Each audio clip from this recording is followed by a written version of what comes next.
morning to all of you, my dear students. Today we are in a very natural setup to understand friction and force. This is National Highway 28, and if you will continue going on this road, you can go to Delhi. One additional information I will give you here, that this road, my dear students, is east-west corridor of India.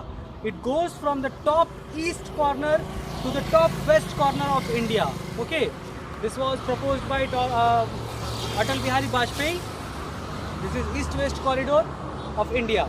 Okay, so why are we here? Why are we here with all these trucks and buses? Because we are going to understand today friction. Okay, and this is the best example of friction, a national highway which I could find. So we are here. Before understanding friction, I will like to discuss two things with you. First thing is that force is of two types. First one is a contact force, okay, and second one is a non-contact force. Now, what is a contact force and what is a non-contact force? A contact force is that force which is applied only when there is a direct contact between two objects. Without touching, without physically being in contact with it, we cannot apply force in case of contact forces. Okay, just like push or pull, we need to hold on to that thing to pull it, or we need to have our hand to grab it to push it, right? So without touching, without being in proper physical contact, we can't push or pull, we can't apply force. But there are certain aspects of force, certain types of force which can be applied even without getting into really contacting, okay? And that type of force, my dear students, is called non-contact force. If I'll have to give you an example, I will say gravitational force. If something in my pocket is kept here, let's say my mask is here, and if I will leave it, it will drop, right? How did it drop? Which force is pulling it downward? Gravitational force. Is it in contact with the earth when it is pulled? No, it is not in contact. So this type of force is a non-contact force. Similarly, we have magnetic force. If magnets attract anything, they don't come in contact before attracting. That is a non-contact force. Okay. Now, after understanding this contact and non-contact force, we will see,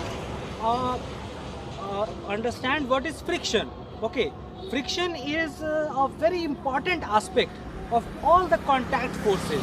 As you can see, these vehicles are traveling on this road. The road becomes older.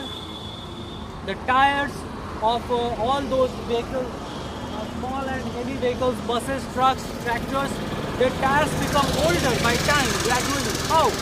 Because of the friction. Okay? You have somehow known that friction is a force which is applied whenever we rub two objects together, it becomes formed due to friction, right? Resistance, which is not allowing me to pass my hand, this is called friction. Okay? So today we will explore different aspects of friction. First of all, let us see a few properties of friction. Okay? So first thing is that whenever we will rub anything on one surface, it produces friction. Okay? Second thing is that it is always, opposite. Always opposite. Like my hand, if I am pushing it like this, the friction force always be opposing. Okay.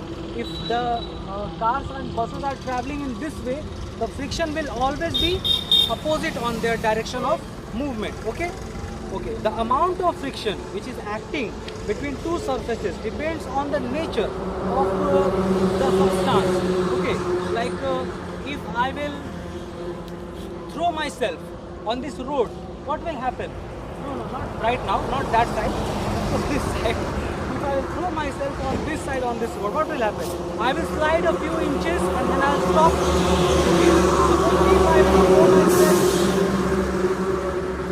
Suppose I jump on a slippery surface, like a soil which is just now after rain, a soil.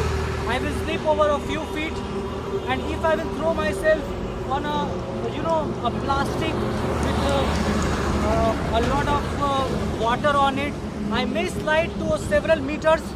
So that is, the friction is always dependent upon the type of surface. Okay. The smoother the surface, the lesser the friction. The rougher the surface, the higher the friction. Okay. So this is very commonly understood thing, that if something is very smooth, it will have less friction, but if something is very rough, it will have more friction, isn't it? Okay. Now mass is also considered in case of friction. Okay? More the mass of the body, more the friction. Light things will have less friction. Suppose if I have to take a let's say plastic ball or plastic box, okay, and I will slide it over here, the amount of friction will be less. But then again I will take an iron cube of the same size, and then I will slide it over here. What will happen? The iron cube will have more friction. Okay. So similarly, and the amount of friction does not depend on the area of contact of the surface. Okay. The amount of friction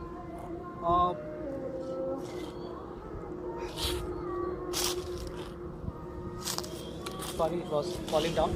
The amount of force of friction does not depend on the area of contact of the surface. It really does not depend how much area is in contact. If the weight is enough, even if 10 kg of weight is contacted with on this much of surface, it will have the same amount of friction as it will have on this much of surface. So it does not depend on the contact of surface. Now there are three types of frictions. First one is static friction, second one is sliding friction, and third one is rolling friction. Static friction is something, if you will see, I'm not sure you are able to see or not, but there is a road roller standing right there. Okay, and if you will go and try to push it, it will be very tough to move a standing road roller to bring it in motion. Okay, it will be very tough. A lot of force will be required to do that. So that type of friction is called static friction. When something is kept on its place and we need to move it for the first time, it needs a lot of friction. It needs a lot of force because it exerts a lot of friction. So this type of friction is maximum static friction.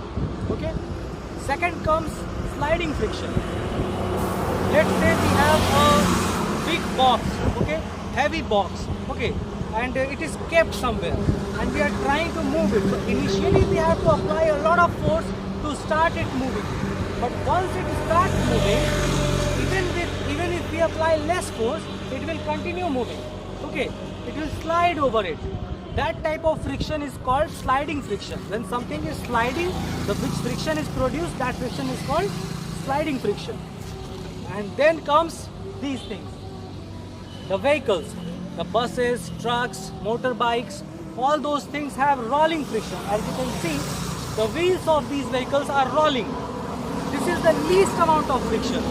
That's why all the vehicles, all the transport systems use rolling friction, because somehow we have to move and it will provide friction.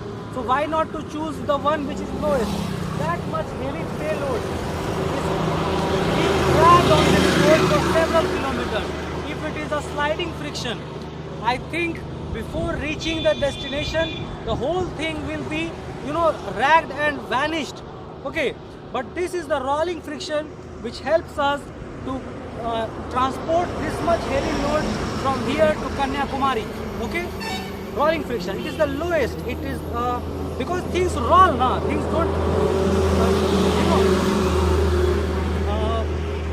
they don't, रगड़ाते नहीं हैं एक दूसरे के साथ में. They roll over each other. Okay, and this is rolling friction. So this was it, my dear students. I hope you enjoyed this class. The sun is very bright and shining. It's light all over, and we understood friction. This was National Highway. I am Rishi Raj, and I hope you enjoyed this class. Thank you for watching. If you have any doubts,